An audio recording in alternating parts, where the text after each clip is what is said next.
శుక్లాంబరధరం విష్ణుం శశివర్ణం చతుర్భుజం ప్రసన్నవదనం ధ్యాయేత్ సర్వవిఘ్నోపశాంతయే అగజానన పద్మార్కం గజానన మహార్నిశం అనేకదంతం భక్తానాం ఏకదంతోపాస్మహే. ఓం గం గణపతయే నమః. ఓం శ్రీమాత్రే నమః.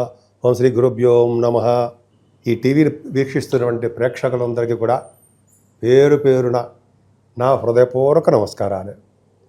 ఇప్పుడు మనం జూన్ 1వ తారీఖు నుంచి జూన్ 30వ తారీఖు వరకు కూడా ఈ 12 రాశుల వారికి ఎలా ఉండబోతుందో తెలుసుకుందాం. దానికంటే ముందర నా పేరు వాడరేవు ఆదినారాయణరావు శర్మ. 7075389589 7075389589. మీ జాతకాలు చూపించుకోవాలనుకున్నా, అదే ఏదైనా ముహూర్తాలు పెట్టించుకోవాలనుకున్నా మా ఆది ఆస్ట్రాలజీకి ఫోన్ చేయండి. నేను తప్పకుండా నేనే లిఫ్ట్ చేస్తాను ఫోను. ఒకవేళ ఇలా షూట్స్లో ఉన్నప్పుడు, అదే జాతకాలు చెప్తున్నప్పుడు నేను లిఫ్ట్ చేయలేకపోవచ్చు, వాట్సాప్ మెసేజ్ పెడితే తప్పకుండా నేను మీకు రెస్పాండ్ అవుతాను. సో తప్పకుండా మీకు రెస్పాండ్ అవ్వడమే కాకుండా మీకు జవాబులు కూడా చెప్తూ ఉంటాను. మీకు ప్రాబ్లమ్స్ ఉంటే చెప్తూ ఉంటాను. మిథున రాశి వారికి రఘుబుధులే ఉన్నారు కదండి. మీ రాశిలో బుధాదిత్య యోగంతో ఉన్నారు కదా, బుధగురులు ఉన్నారు, గురుడు కూడా ఉన్నాడు మీ దాంట్లో. బుధగురులు చాలా అద్భుతంగా ఉన్నది. నెల మాత్రం మీ మిథున రాశి వాళ్ళకి చాలా అద్భుతమైన ఫలితాలు ఉంటాయి. ఎందుకని? గురుడు వలన తెలివితేటలు అధికంగా ఉండడము, జ్ఞానాన్ని పెంచుకోవడము, బుద్ధి బలంతో మీరు గెలవడము జరుగుతూ ఉంటుంది బుధగురుల వలన. అలాగే బుధగురుల వలన కూడా జ్యోతిష శాస్త్ర పండితులు కూడా ఉన్నారండి. వాళ్ళకి కూడా మంచి శాస్త్రము రావడము, డెవలప్ అవ్వడము, వాక్ శుద్ధి కలగడము, ముఖ వర్చస్సు పెరగడము చాలా బాగుంటాయండి. మ్యాథమెటిషియన్స్ ఈ దాంట్లో శాస్త్రజ్ఞులు, మ్యాథమెటిషియన్స్, సినిమా వాళ్ళు అంటే సినిమా నటన రంగము, సినిమా రంగం అంటాం అని చెప్తాము. వాళ్ళు కూడా మీ దాంట్లో ఉంటారు. మీరు ప్రతి పనిలో కూడా శ్రద్ధ వహించి చేస్తూ ఉంటారు. అంతేకాకుండా మీకు బుధగురుల కాంబినేషన్ వల్ల ధైర్యశాలుగా మీరు ఉండడానికి అవకాశం ఉన్నాయండి. బుధగురుల కాంబినేషన్లోనే వల్లనే ప్రముఖమైన ఆయిటస్ జాతకాల్లో కూడా మీ బుధగురుల కాంబినేషన్ ఉంటుంది. రఘుబుధి వలన, బుధాది యోగంతో ఉండడం వల్ల అపారమైన తెలివితేటలు, అఖండమైన విద్య సంప్రాప్తిస్తుంది అనడంలో సందేహం లేదు. కుజబుధులు కాంబినేషను ఒక మంచి యోగాన్ని కలిగిస్తారండి. అంటే ద్వితీయ భావస్థానంలో కుజబుధులు కర్కాటక రాశిలో అవడం వల్ల వాళ్ళు డాక్టర్స్ సంబంధించిన విద్యలో ఉంటారు. వాళ్ళు మిగతా వాళ్ళు ఉండరా? అలా కాదండి. డాక్టర్స్ సంబంధించిన ఎంబీబీఎస్ అవి ఉంటారు కదా డాక్టర్స్. ఆ కుజబుధులు కాంబినేషను, ఇంజనీర్సు, తర్వాత మ్యాథమెటిషియన్స్, గణిత శాస్త్రజ్ఞులు ఉంటారు కదా, మ్యాథమెటిషియన్స్, వీళ్ళందరూ కూడా వాళ్ళు అందులో ఉంటారు. ఆడిటర్స్.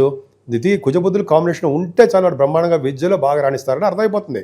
ముఖ్యంగా బుధుడు ద్వితీయ భావం అంటే ధనయోగం కలుగుతుందండి. ద్వితీయ భావంలో లగ్నాధిపతి, రాశ్యాధిపతి ద్వితీయ భావం అంటే ఫైనాన్షియల్ స్టేటస్ పెరుగుతుంది. మీకు మనగళగా మాట్లాడే శక్తి అంటే బాగా పాటలు పాడడము, అది యాంకరింగ్గా ఉండడం జరుగుతుంది. మీరు చూసుకోండి, మీరు దాంట్లో ఉన్నారు కదా, సినిమా రంగంలో ఉన్నారు, మీరు టెలివిజన్ రంగంలో కూడా మీరు ఉన్నారు. వాళ్ళకి మంచి యాంకరింగ్గా బాగా రాణిస్తారు. కుజుడు ధైర్యాన్ని ఇస్తాడండి బాబాయ్. 3వ భావంలో కుజుడుతో కలిసిన కేతువు, సింహరాశి, అగ్నిదత్త రాశి, అది పవర్. మీకు చాలా బ్యూటిఫుల్గా ఉన్నారండి. చాలా ధైర్యంగా ఉండడము, ప్రతి పనులను దూసుకుపోతుండడము, యాక్టివ్గా ఉండడానికి అవకాశాలు ఖచ్చితంగా మీరు ఉన్నాయనలో సందేహం లేదు. అంతేకాదండి, మీ తమ్ముళ్ళని చెల్లెళ్ళని మీరు బాగా కలుస్తారు. వాళ్ళంటే బాగా ఇష్టము. మీకు న్యూస్ గ్యాదరింగ్ బాగా చేస్తారండి. పైగా పట్టుదల ఎక్కువ. మీ వే ఆఫ్ లివింగ్ స్టైలే బ్రహ్మాండంగా ఉంటుంది. అది కొత్త ఆలోచనలు వస్తుంటాయి, కార్యరూపం తలుస్తుంటారు. కానీ మీ తల్లిగారి యొక్క ప్రేమాభిమానాలు మీ మీద తక్కువగా ఉంటాయి.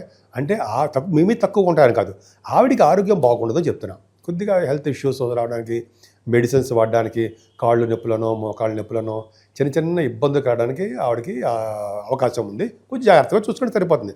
అలాగే రైతులకు కూడా అంతే. రైతులు కూడా పంటలో వాళ్ళు అనుకున్నంత డబ్బులు మాత్రం రావు, ఇదే ప్రాబ్లమ్స్ ఫేస్ చేస్తారు.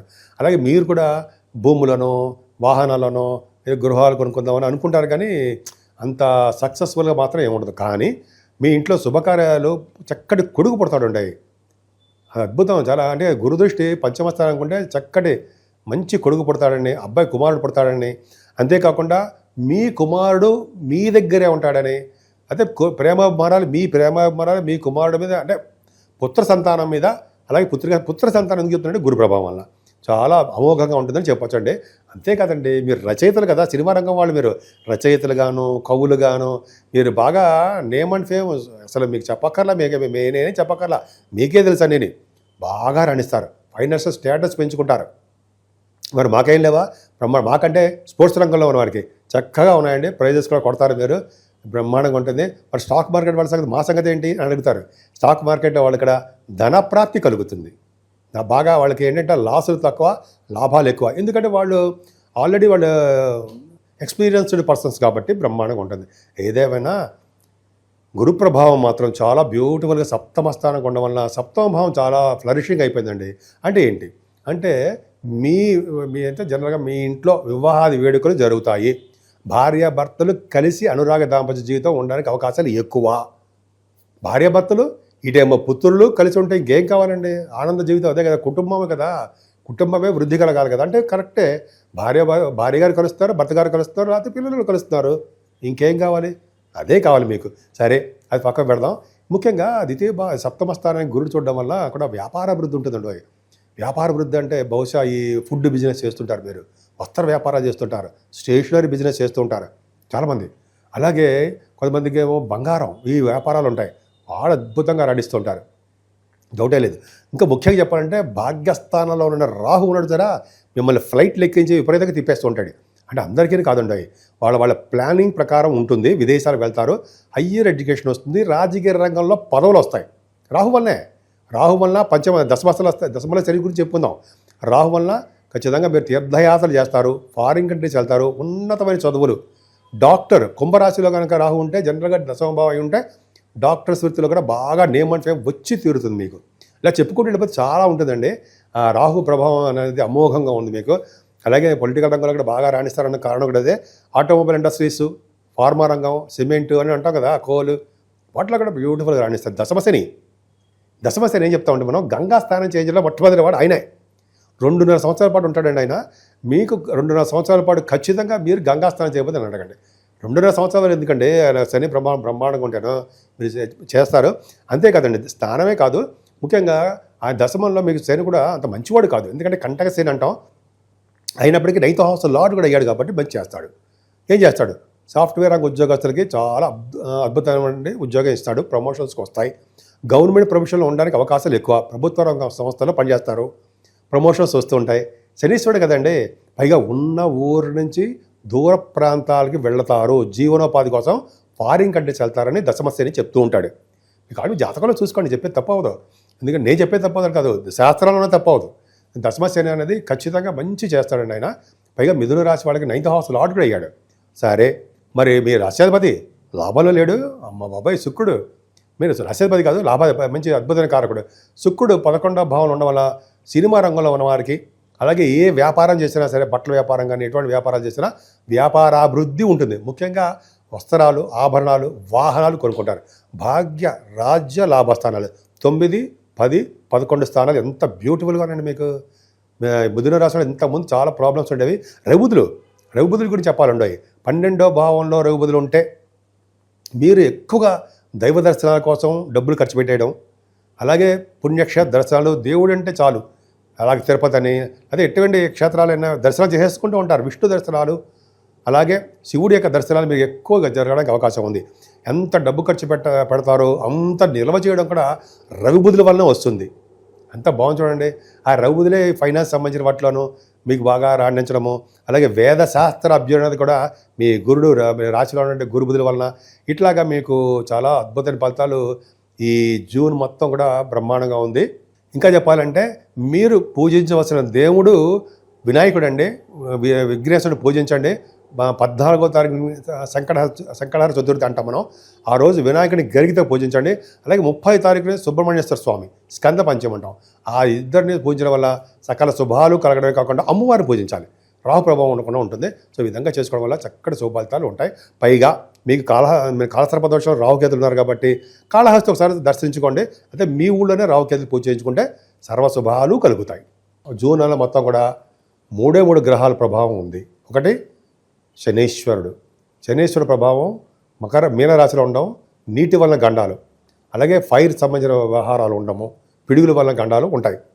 అలాగే రాహుకేతుల మధ్యలో సర్పదోషం, కాలసర్పదోషంలో ఉండిపోయాయి, సవ్యకాల సర్పదోషంలో ఉండిపోయాయి. అంటే ఈ 3 గ్రహాల మధ్యలో మిగతా గ్రహాలన్నీ కూడా ఉండిపోవడం వలన 12 రాశుల వాళ్ళకి అనుకున్నంత శుభఫలితాలు రాలేకపోతుంటాయి. కాబట్టి మనం రాహుకేతులకు సంబంధించినటువంటి పూజలు చేసుకోవడము, మెయిన్ కాళహస్తి వెళ్ళాలండి. వెళ్ళలేకపోతే మన ఊళ్ళోనే చేసుకుందాం రాహుకేతుల పూజలు. అమ్మవారు మెయిన్ కనకదుర్గ అమ్మవారిని పూజించిన వారికి, గణపతి ఆరాధన చేసేవారికి ఖచ్చితంగా రాహుకేతువులలో వచ్చే దోషాలు తగ్గుతాయి. ముఖ్యంగా చాలామంది చెప్తారు కదా, కలియుగంలో అమ్మవారు గౌరీ అండ్ వినాయక అంటే కలియుగంలో గౌరీదేవిని అంటే అమ్మవారిని అలాగే వినాయకుడిని పూజించాలి అంటాం కదా మనం. ఖచ్చితంగా కలియుగంలో పూజించాల్సిందే.